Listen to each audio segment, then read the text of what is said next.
My name is Michael Roy Turney, and I want to address a number of subjects, but one of those coming up that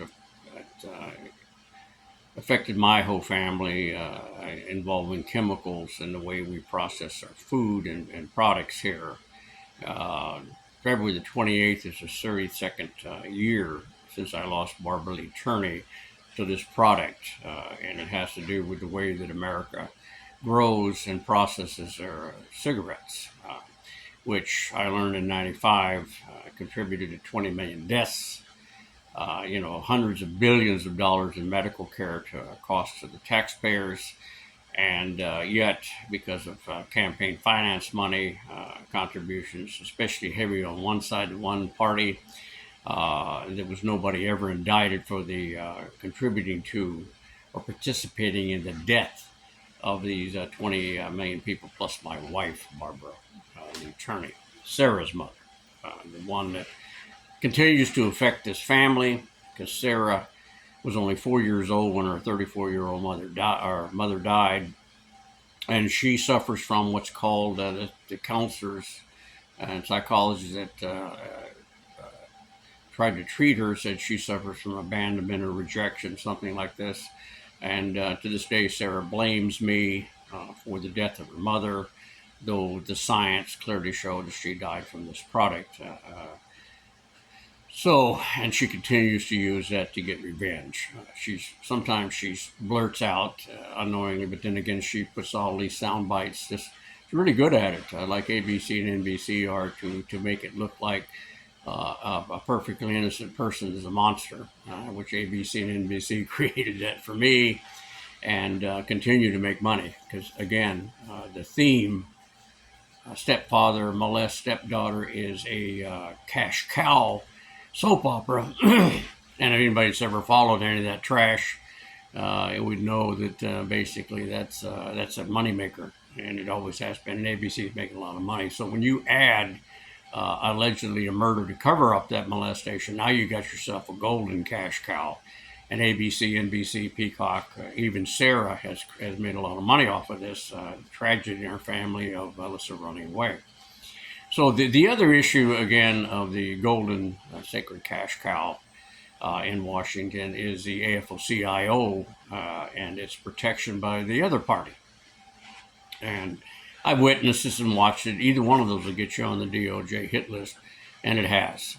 In my case, is a perfect example of what can happen to a conscientious person defending the Constitution who was raised under Judeo-Christian values, three separate powers of government, and a democratic republic process where any citizen, according to the First Amendment, has a right to petition their government for redress. That's all gone now due to this pandering and political appointments of federal district judges. In my case, out of 25 federal district judges, since she was appointed by Bill Clinton, Susan R. Bolton has managed to get all of my cases, except this last one when she finally decided to bow out because it's a petty one. Dismissed them, and then again denied me a level playing field for the criminal case by just flat saying you're not going to get the evidence you need to go to trial. Which, believe it or not, folks, even when you're a pro se, hell, this woman wouldn't even give me competent defense attorney, and refused to do that. Even when I said I won't represent myself if you give me somebody that's competent and not a DEA or DEIs, I guess they call them, affirmative action, because he really wasn't competent to handle this case. For sure, that's why I pled not guilty. And no, I didn't plead guilty, folks. I was coerced under threat of my family being arrested for those plastic pipe bombs if I didn't take this plea agreement, which they didn't keep anyway. I mean, I've made two agreements with the federal government. One was a conciliation agreement, which meant I got reinstated in my federal government job back in '93. It was taken away by the AFL-CIO 3 weeks before Barbara died, by the way. It's all tied together. It's made a mess out of me. But the other that I'm more concerned with is after a year and a half of reading these emails, it seems like we have a large amount of females who were molested as children denied a voice and justice. Now, if this is the case, I mean, you're talking about, no one's going to match the monster in the closet of the tobacco industry that's allowed to kill people for profit. But molestation, and without this, which again, we have this new dominant species, or war on sexes, as they call it, appearing. It wants justice and wants to take control by our female, better half. But again, to take an innocent person and use, rumors, innuendos, and lies, and that hateful superstition crap that all stepfathers molest their stepdaughters, that is, there's no way to even justify that, but they've gotten away with it thanks to ABC and NBC and this soap opera trash that seems to, as I remember, I had two sisters and a mother. They seem to like that kind of tripe gossip stuff for entertainment. Well, this what happened to the Turney Bunch here is real life. It's not some kind of a soap opera, folks, for TV. They just destroyed this family, literally, and with the help of Sarah, who's going to seek revenge because she hates her father for the death of her mother when she was 4 years old. And her counselors told me, and again, violated this secrecy, whatever you want to call it, between a patient and doctor by telling me, because Sarah said she wanted me dead. She wanted me to die back when she was a kid, before she even reached double digits in age. And I tried to work with it over and over again, but Sarah is just as hard-headed, if not more, than I am. She's a great organizer. She's obviously as good at sound bites and editing as ABC and NBC, who are, nothing but a bunch of fake news garbage that wants to make money off of tragedies of families. And their number one product seems to be soap operas, because they sure as hell aren't putting out facts. But the hell, the other side is just as much promoting theirs, all of which are, benefiting from, entertaining us more than they are giving us the facts. So regardless, the other, of course, is the grand jury, which is a tragedy because though not a whole lot has changed, it's still a secret meeting behind closed doors, and it's one-sided.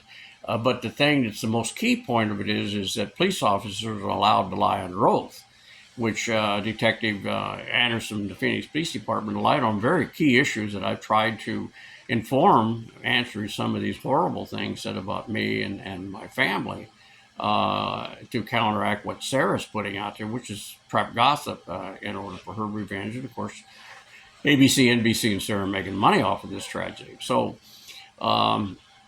anytime you want the key issues, I've said before, my email is fair2midland, no E, with the number 8 at gmail.com. And, you want to hear the facts of this thing. I don't want to do it, but write a book, which will be blocked by ABC and NBC anyway. I don't want to make money off of this. That seems kind of sick. And yet I hear things like, well, he's sick for videotaping at home. Your family traditions are yours. If you want to make sure that your son's not a man until you get him a prostitute and have him drunk as a skunk, that's your family tradition. I don't agree with that. If I want to videotape my children at their first job, which I did all 6 of my children, including Sarah, and you call that sick?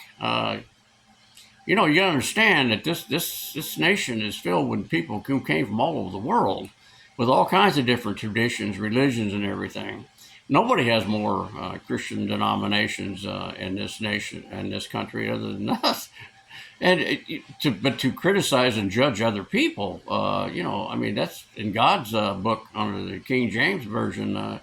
To bear false witness is just as bad as murdering somebody under his rules. So, but I see this constantly. But I'm more worried about if all these these females were molested as young people, then maybe we're missing the ball on that one too, because the horror of that is tragic. But to claim that anybody who's accused of this is guilty, I mean, that just totally destroys the innocent until proven guilty. And in my case, unaffordable bail, tortured for 3 years, because that's what the county, Maricopa County is. I can't even believe that that would be allowed in a Judeo-Christian nation, especially during the process that you're supposed to be innocent until proven guilty. But that goes on here. And again, I could write a book on how corrupt Maricopa County is. It's always been that way. And then when you expose it, they come after you like you're some kind of piece of meat in the lion's den. Anyway, good luck to you. But these are the issues I wanted to address. And again, Sarah's continuing to gaslight, as she calls it, hoodwink, snow job. But we heard all that stuff when I was a kid. Mislead people, misinformation, disinformation, and it continues to make money off of this. And I don't want to make money. Now, if somebody wants to help me put together a story we can put for free on this highway information highway thing, TikTok, ancient aliens, YouTube, or whatever. Please, I'm open and available if you want to do that, but I don't want a damn dime off of it because this is a tragedy to us. I don't know where Alyssa is. I don't even know that she's dead, and neither do they. But technically, they needed to make her dead, and they can do that. But they did it with 2 liar cops that were caught lying for the search warrant, lying under oath to the grand jury. And these are the people who are going to stand up and say they couldn't find activity on Alyssa's name or social security number, and you're going to believe that? Come on, folks, you're an American. We don't let the government or the media tell us what or how to think. Be independent. Be the way that our ancestors were that created and built this nation the way it is. Good luck to you.